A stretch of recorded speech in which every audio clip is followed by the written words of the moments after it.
El tema del día.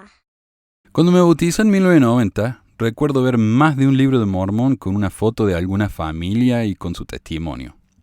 Esos libros eran bastante comunes en esa época y no es casualidad. Esto era algo que el presidente Benson, mi primer profeta, instó. En un discurso de la conferencia en 1988, Benson dijo: "Felicitamos a los miembros de la Iglesia que han participado en el programa del Libro de Mormón de familia a familia, poniendo su fotografía y haciendo constar su testimonio en ejemplares del Libro de Mormón. Esos testimonios se han traducido a muchos idiomas y los misioneros han repartido los ejemplares por todo el mundo, lo cual ha contribuido a atraer a miles de conversos cada año. Insto a los miembros de la Iglesia a participar en el programa del Libro de Mormón de familia a familia, a enviar ejemplares del Libro de Mormón a la misión por vosotros. Mi esposa y yo lo hemos estado haciendo desde hace un tiempo y pensamos seguir haciéndolo. Tenemos que enviar millones de ejemplares del Libro de Mormón a los misioneros todos los meses." Este fue en el discurso de Benson. Tenemos que inundar la tierra con el Libro de Mormón. Liaona, enero 1989, páginas 4 al 6. Y creo que está en YouTube ese discurso. Tal vez podamos preguntarnos por qué tanta insistencia en hacer esto en ese momento y por qué nunca más se volvió a repetir. En una entrevista con un tal Robert H. Burton, director del programa, del programa que se llama El Libro de Mormón de familia a familia, aprendemos que por muchos años, los profetas nos han dicho que debemos ser todos misioneros. Este programa provee una manera excelente de ayudar a hacer esto. Quienes participan sirven como una especie de compañero para los misioneros de tiempo completo y los ayudan a servir de una manera más eficaz y efectiva.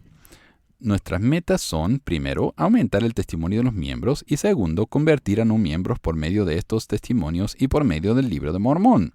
Una tercera meta es aumentar la espiritualidad de tanto la familia que dona el Libro de Mormón como de la familia que lo recibe. Con respecto a cómo obtener esos libros que vamos a donar, Burton agrega: "Copias del Libro de Mormón son compradas con los fondos donados por el miembro individual o de la familia que provee los testimonios." Esto es extremadamente revelador, ya que los libros no fueron donados por la Iglesia con fotos y testimonios de los miembros. No, la Iglesia publicó los libros, los miembros los compraron y los distribuyeron, lo que significa una ganancia neta para la Iglesia, tanto de conversos como monetariamente al vender los libros. Hay un libro llamado The Book of Mammon de Damon Smith, o el libro de Mamón, un PhD en antropología que trabajó en las oficinas de la Iglesia, en el que habla en bastante detalle sobre este programa y sus orígenes. Según Smith, ya para 1980 la Iglesia publicó un nuevo Libro de Mormón, el cual en un par de años más incluiría la frase Otro Testamento de Jesucristo. La nueva publicación incluía el nuevo diseño de los 4 libros canónicos, incluyendo la versión Sud de la Biblia, la cual no es más que la versión del Rey Santiago con notas al pie de página diferentes. Las referencias conectaban a los 4 libros entre sí, así que ahora uno podía ver una referencia en la Biblia, al Libro de Mormón, a Doctrina y Convenios y a la Perla de Gran Precio. El diseño también era nuevo, más consistente entre los 4 libros.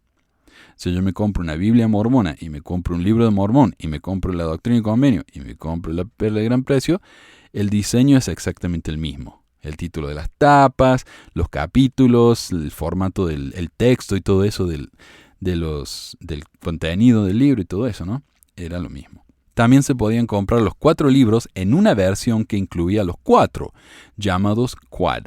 En español publicaron la triple combinación, pero creo que el Quad nunca se completó, por razones de derechos reservados de la Biblia y cosas así.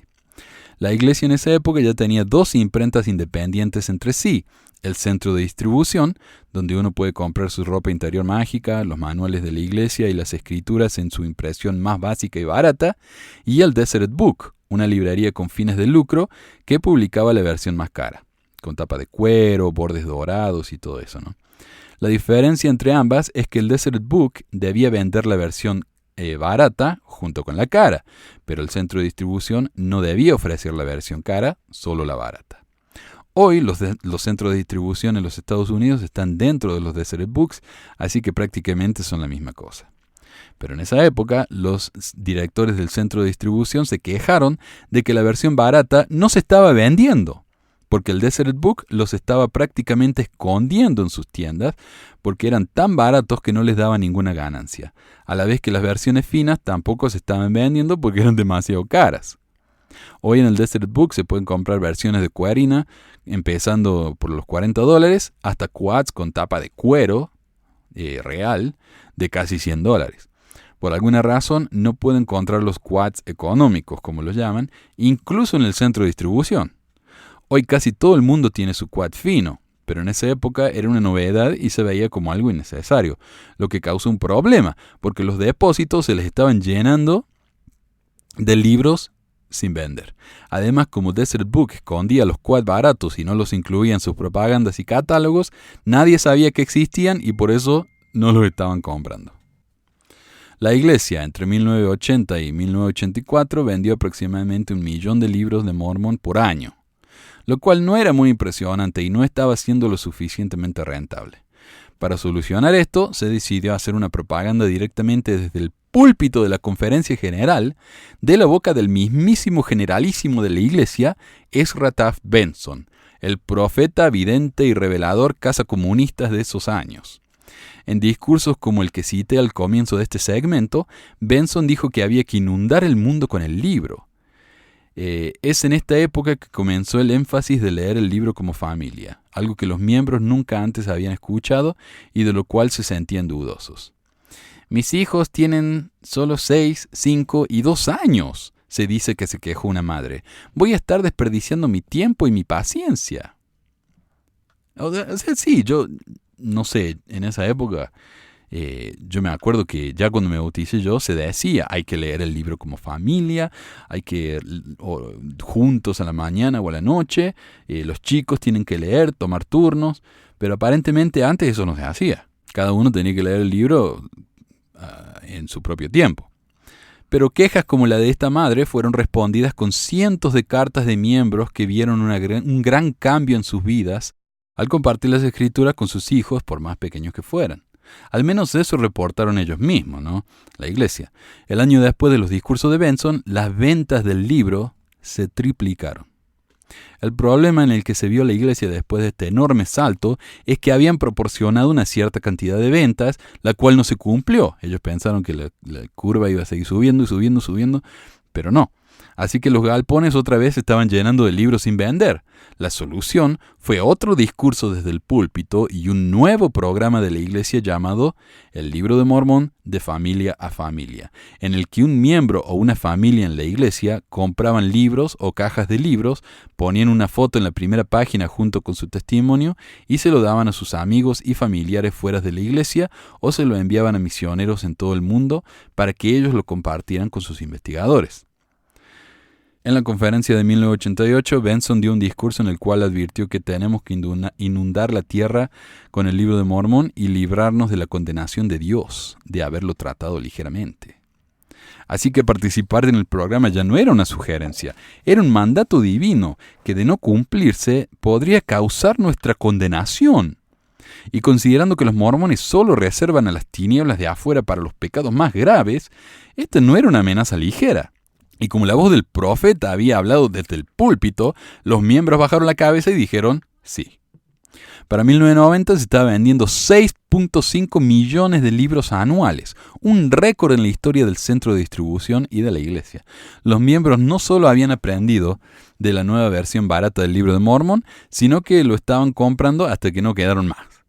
Como resultado de su súper efectiva campaña de marketing, Benson fue nombrado Hombre del Año por la BYU y sus estudiantes enviaron más de 1.700 libros a investigadores en su nombre. Finalmente, y probablemente por problemas con los impuestos y la manera en que funcionan las donaciones, la iglesia prefirió concluir con el programa a pesar de su enorme éxito. Además de que era bastante complicado enviar libros de diferentes miembros a una misión específica, un proceso no muy estandarizado y más trabajoso. El programa fue reemplazado con el Fondo del Libro de Mormón, una línea en el formulario de diezmos, lo habrán visto, que uno puede llenar con el monto deseado cada mes en lugar de tener que comprar un libro y enviárselo a alguien.